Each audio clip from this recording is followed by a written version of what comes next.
Hello everyone.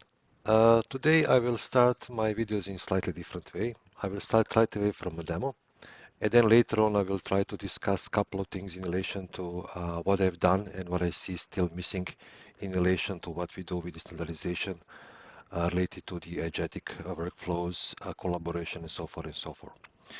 So what you see on this screen, or rather screens, on the left-hand side you will see a mock-up of a data center.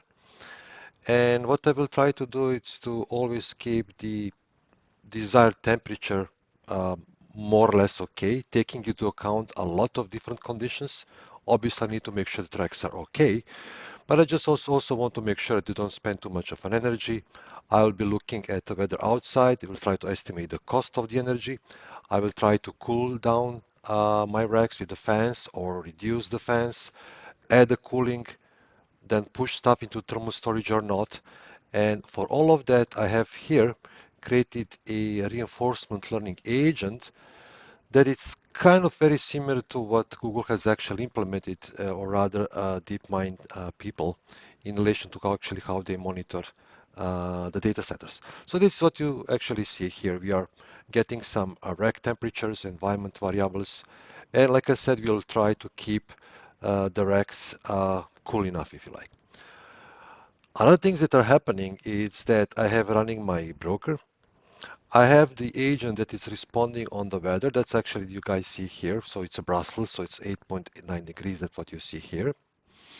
You also see reinforcement learning doing the actions once in a while, that is to activate on environment. And as it goes, so for instance, you see here that actually we are calling the racks as we go.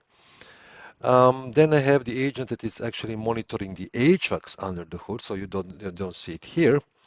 And what I'm gonna do now, I will also in the background check that my cooling is okay, while the reinforcement learning is actually making use of all these systems. So this is what you see here in the background happening. And basically this is, so okay, we are getting there as we want.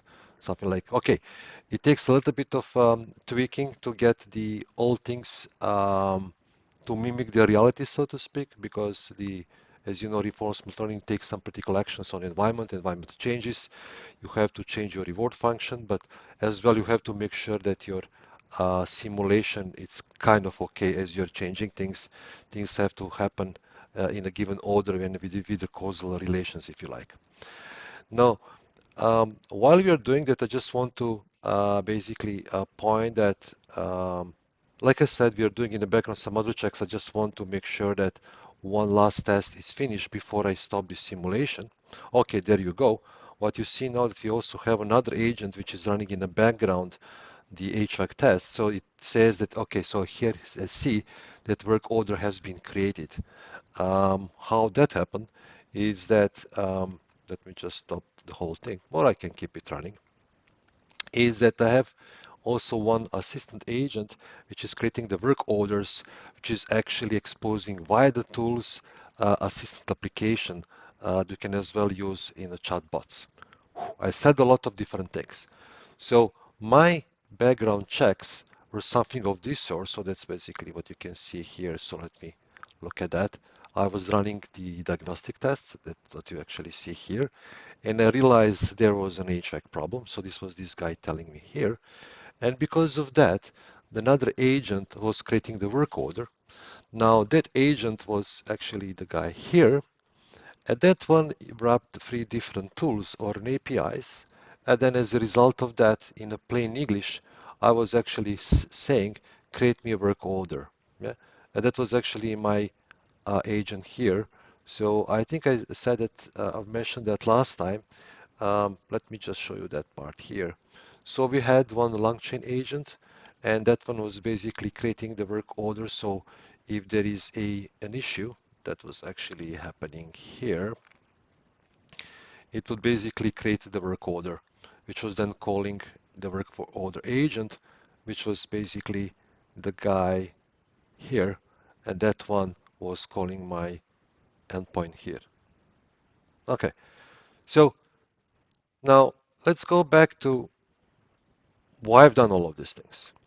Because I wanted to first get my hands dirty, and I also wanted to give you my opinion or observation on what on earth is happening and what are we still lacking in building standard compliant agents and applications. Let me put it like that.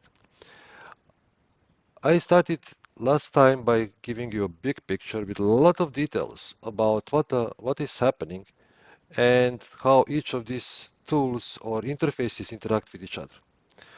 And then I wanted today to build a very sophisticated agentic application where agents can talk to each other and then try to feel like what you're still missing.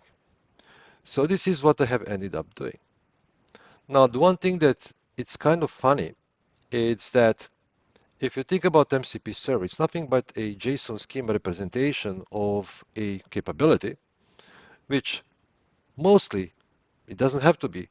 It's again then calling yet another API gateway, which has its own JSON specification about its APIs that calls another microservices. Now, reason that we could not use that one in here was that we wanted to actually describe capability in a very simple way, programmatic way. That is to say, these are my capabilities, this is my description, this is what I need, and you don't care what I produce. That's kind of funny one, but I'll always come back to that.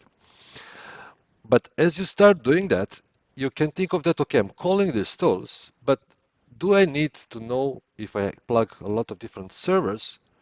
Does each of these agents is calling its own MCP server? Probably.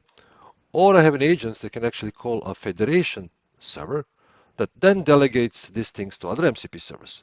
That actually makes more sense because why I would need to know as I'm building agentic applications where each of these servers is.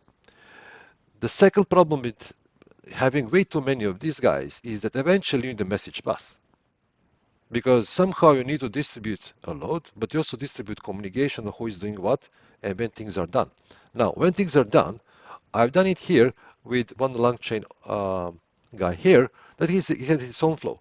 So you can say, okay, I'm controlling the flow of this guy to know when the job is done, but they still do not know when all these things are done. So eventually what I ended up doing by writing my own, what I called MCP server, actually, I actually not done that. I just gave it a name MCP server. But basically what it does two things at the same time. It's kind of wrapping the tools, but as well distribute message around because that's what is really needed. And then it would be handy to have an MCP server federated guy that can actually also abstract that part for you. So what I want to take from this final demo that I had in mind is that when you're building agentic applications, you will definitely use MCP servers as a tools, as a means to invoke something and come back to it. But still one thing that you will need to do it yourself unless there is another standardization. Like in IoT, we had MQTT broker, which is good and not good. It is good because it is set of minimal requirements. It was not way too ambitious, and that's maybe it succeeded. So we probably will need something similar to that in relation to how to communicate between agents, how we subscribe to something, how we subscribe to events, how we subscribe to reasoning events versus how we subscribe to outcomes of the agents. So all of these things, including the authentication and authorization and which agent can do what, and at the runtime, which agent can call which tool, and which of these tools or agents need human intervention in the loop. It's going to be a lot of fun. And like I said, it's just we are at the start of it. So till the next time, thank you very much and bye bye.